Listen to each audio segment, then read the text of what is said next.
приюте на тот момент проживало около 2000 собак, но это животное выделялось из толпы. Кличка собачки, о которой пойдет речь в данном видео – Харит. Когда все животные играли и резвились, она вжималась в угол и беспомощно тряслась. Она даже не была похожа на животное, а больше напоминала статую.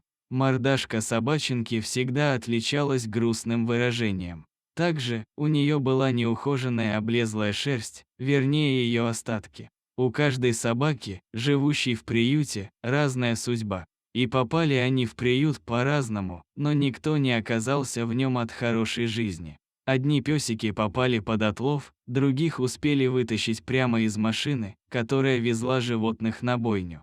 Хозяйкой этой организации является одна из спасительниц животных. Маленькую Харит обнаружили в конце весны, она сидела в одном из заброшенных зданий. Малышка вжималась в угол, словно хотела защитить себя и спрятаться от всего мира. Когда владелица приюта увидела кроху, она протянула ладонь, чтобы погладить собачку. Харит сидела, испуганно смотрела на незнакомого человека и боялась пошевелиться. Было понятно, что животному необходима помощь, иначе бедолага пропадет.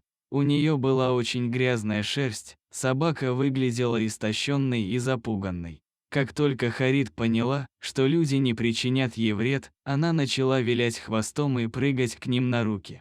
Сотрудники приюта думали, что собака еще совсем маленький щенок, но выяснилось, что ей уже 8 месяцев. Просто из-за постоянного голодания эта крошка была маленькой и худой. К огромному счастью, помимо сильного истощения, у нее больше не выявили болезней. Харит искупали, чтобы избавить от спутанной шерсти. Ее оставили в приюте, чтобы кроха смогла оправиться от стресса и набралась сил. Затем волонтеры занялись поисками дома для этой малышки. Стоит отметить, что собачка отличалась добротой и кротким нравом.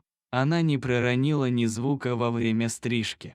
Собакой заинтересовалась девушка, посетившая приют. Эта грустная малышка растопила ее сердце, и посетительница забрала ее в свой дом.